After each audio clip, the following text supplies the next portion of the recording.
The Philadelphia Eagles already have one of, if not the most talented roster in the entire NFL, but even so, that doesn't mean that they're done making moves yet, as GM Howie Roseman is no stranger to adding players late in the offseason, and there's still quite a few guys out there that could make a lot of sense as late offseason targets for Philly.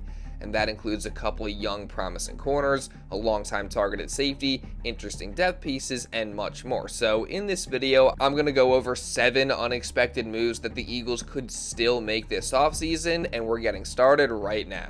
Philadelphia Eagles training camp is now just under 3 weeks away, so I figured what better time to look into some potential last-minute moves that the Birds could still make in the late stages of this offseason, whether that's before training camp begins or actually during training camp itself, or heck, maybe even after training camp and preseason come to an end. I mean, there is no limit regarding when Howie Roseman could make a move, as recent history has shown us that he's ready to strike at any given time, no matter how late in the offseason it is. And we're going to get into that in just a second, but real quick here, I do actually want to shed some light on a pretty serious story that I stumbled across yesterday. That being that former Eagles defensive end and Super Bowl 52 champion Brian Bremen is unfortunately fighting a very rare form of cancer, and from the sounds of it, it's pretty serious, so my prayers are definitely going out to him and his family, and if you guys want to donate to help support his treatment and recovery, then I'll put the link to his GoFundMe down in the description below, so go check that out. So as I was saying, recent history has shown us that Howie Roseman could make a move at any given time, no matter how late in the offseason it is. Like, just go back through the past several years and you'll see exactly what I'm talking about.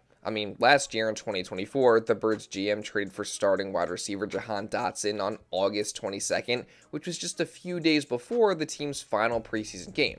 And then go back another year to 2023, where the Eagles signed cornerback Isaiah Rodgers after training camp.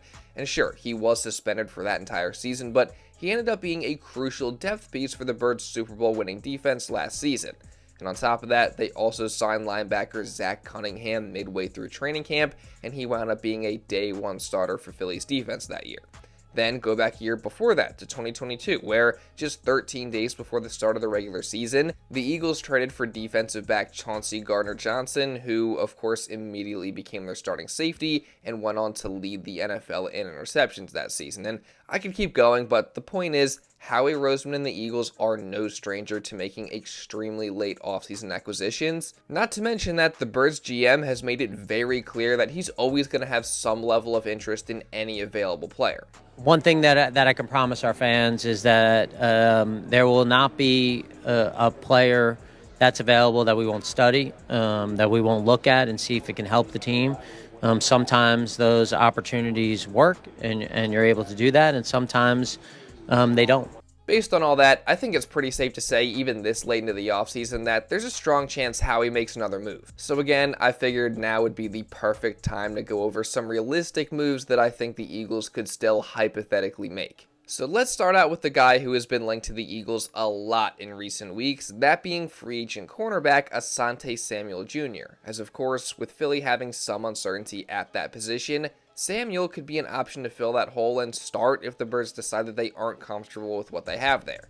And apparently, according to ESPN's Jeremy Fowler, it is something that Philadelphia has considered. So we're going to hear from him in just a minute, but real quick, I want to take a minute to talk to you about the sponsor of today's video, Turtle Beach. Turtle Beach is a company that sells headsets, controllers, and all sorts of gaming accessories across multiple platforms, and I've actually used one of their Xbox headsets for years now, and I've always been really happy with it, so I was absolutely thrilled when they reached out and offered to send me their wireless Stealth 700 headset, and I gotta say, this thing right here is pretty awesome. Now, the first thing I did was ran a game with our Eagles on Madden, and I immediately noticed how amazing the sound quality is, and the headset's 3D spatial audio feature immerses you right into whatever game you're playing. I mean, take a game like Fortnite, for example, which, to be clear, I absolutely suck at, but at least the 3D audio of the headset gives me an edge by helping me to know where the enemies are coming from. And that's not all, because on top of that, this headset is super comfortable, and with a whopping 80 hours of battery life, that means you can play for hours by yourself or with friends with no issue. Plus, the Stealth 700 headset has a crazy crossplay transmitting feature, meaning you can switch between different console ankles with the click of a button, or you can also connect it to your phone as well. I mean, again, guys, I love this headset, so go to turtlebeach.com and use code PhillyFans for 10% off your entire order. Again, that's 10% off at turtlebeach.com with promo code PhillyFans, and afterwards, please let them know that I sent you, because that really helps support the channel. And again, thank you to Turtle Beach for sponsoring today's video. And this other corner too, like Asante Samuel Jr., who was coming back from a neck injury, but he was one of the top free agent corners. He probably won't sign until late July, I would say, but I do know the Eagles have thought about that one, and that's on their radar as well. It is certainly very interesting to hear that Samuel Jr. is in fact confirmed to be somebody on the Eagles' radar, and he'd be a very intriguing yet promising addition to this Philly defense. I mean, for one, he's the son of former Eagles corner Asante Samuel, which is pretty cool, but past that, ever since being drafted in 2021, Samuel Jr. has shown plenty of flashes that he can be a really good player. I mean, in just 50 career games, Samuel has put up 6 interceptions, 37 passes defensed, and 26 pass breakups, while also being one of the league's higher graded corners from 2022 to 2023. Not to mention that he also had a playoff game where he put up 3 interceptions versus the Jaguars just a few seasons ago. So again, he has shown flashes of being really good. That said, he also has had issues with poor tackling, and there's also a reason that he is still available this late in the offseason, that being that he missed all but 4 games last season due to a shoulder and neck injury, and he actually just had surgery in April, so there are definitely some concerns there. That said, he apparently has a checkup early this month, and afterwards he's expected to sign with a new team. So the big question is, could that be the Eagles? Well, personally, I'm not fully sure. And I honestly think a lot of that is going to have to do with how long he waits to sign a new deal, because I honestly think that the Eagles want to wait and see what they have in Kyzir Ringo and just see and watch how he performs during training camp. And if they see him and decide they don't feel comfortable with where he's at, then that's when I could see them making a move to sign Samuel Jr. So, we'll see what happens. But again, I would say that Asante Samuel Jr. is a pretty realistic late offseason target for Philly. And I feel the same way about fellow cornerback Greg Newsome II from the Browns. Now, obviously, all that stuff I just said about Ringo still applies here, and this is also a little different because Newsome isn't a free agent like Samuel is, so to acquire him, the Birds would have to make a trade. But again, we've seen Howie Roseman do that in the past, and if the Birds get deep into training camp and they aren't happy with Kyzir Ringo and Asante Samuel Jr. has signed elsewhere, then a trade for Greg Newsome II could make a lot of sense. Especially since this is a guy who has been in trade talks and rumors since last year's trade deadline and even before that, and he seemed to kind of fall out of favor a bit in Cleveland last season before he ended the season on IR with a hamstring injury. But similarly to Samuel, before that, Newsome showed a lot of promise, being one of the best graded corners in press coverage, while also being towards the top of the list in forced incompletion rate and passes defended in 2023. And on top of that, Newsome is very versatile in the sense that he can play both outside corner or in the slot at nickel, and he's played over 1,000 snaps at both positions in his 4 seasons in the league. So again, adding Newsome could be a very intriguing and exciting move for Philly. And the fact that he's on the last year of his contract only makes it more likely in my mind that he gets moved. Now that said, he's also owed $13 million this season, so I do wonder if the Eagles would actually be willing to pay him that and make that trade, but they do have the cap space to make it happen. So again, Greg Newsome II is definitely going to be a name to watch going into training camp. But he's not the only Brown that the Eagles could target, or should I say former Brown, as Cleveland just released defensive end Ogbo Okoronkwo back on June 26th, and ever since then, he's a name that's been mentioned as a potential target for the Eagles as well, just considering that Philly is always looking to add quality depth in the trenches, and even though they already do seemingly have a pretty good rotation, a lot of the guys on the edge are pretty unproven, and while Okoronkwo isn't a star by any means, he is a veteran guy who could come in here, add some nice depth, give you a few sacks here and there, give you some pass rushing ability, and just be an overall solid addition for the Chiefs. So, is it a move that would get me excited? No, not really. Would it move the needle? No, absolutely not. But again, I do think it could be a very solid, cheap depth signing if the Eagles decided that they wanted to bolster their defensive line and pass rush a little bit more.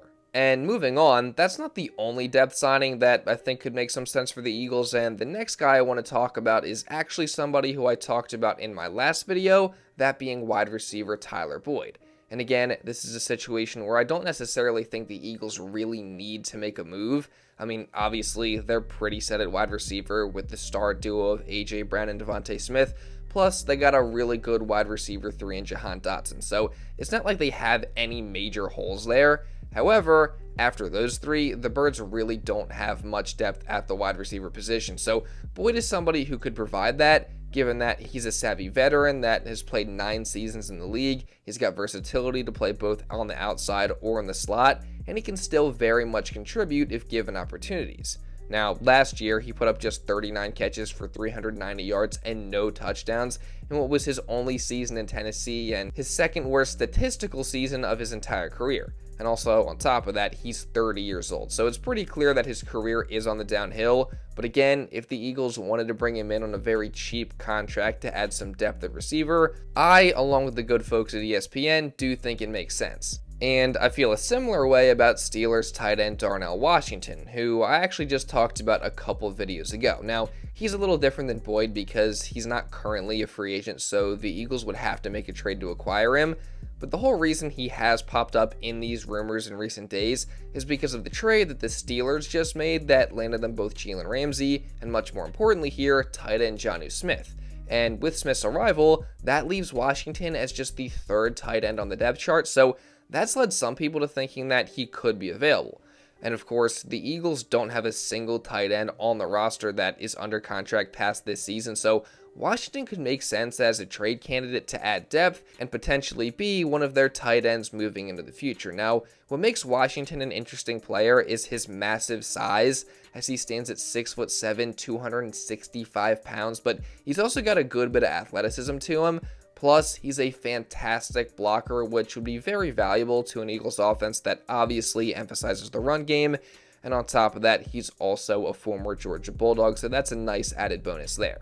Now, that being said, there's been no reports suggesting that the Steelers are looking to trade him, so I'm not saying this is super likely, but if they did, then again, I do think the Eagles would make sense as a potential landing spot, especially since Washington's contract is so cheap. Moving on to another potential depth addition, though, we switch our focus to a former Eagles defender and linebacker Kyzir White. And again, this is somebody who I talked about in my last video, but just to reiterate, I think he could make a lot of sense if the Eagles felt like they needed a depth veteran addition at the linebacker position. As of course, with Nakobe Dean and Jahad Campbell still injured, there's kind of a question mark there at linebacker next to Zach Bond, and White is somebody who has played in Philadelphia before. He's a really good, productive player who put up 137 tackles last year, along with 90, 110, and 144 in the 3 years prior, respectively. And he also brings some leadership, as he's been a captain the past 2 seasons in Arizona. Now, that said, he also does have some downsides, the main one being that he was just absolutely horrible on pass coverage last year, and he's just consistently not very good in that area. But again, if the Eagles decide that they're not super comfortable with their young core going into the season and Dean and Campbell's injuries are still causing issues, then White would make a ton of sense as a potential depth addition that can also play special teams. But moving on, you guys know that we couldn't get through this entire list without mentioning the one guy that Eagles fans have been talking about nonstop for the past 2 off seasons. And that, of course, is free agent safety Justin Simmons. And I feel like this one doesn't need much of an explanation, but just to reiterate, the Eagles obviously do have a question mark at the safety position going into the season.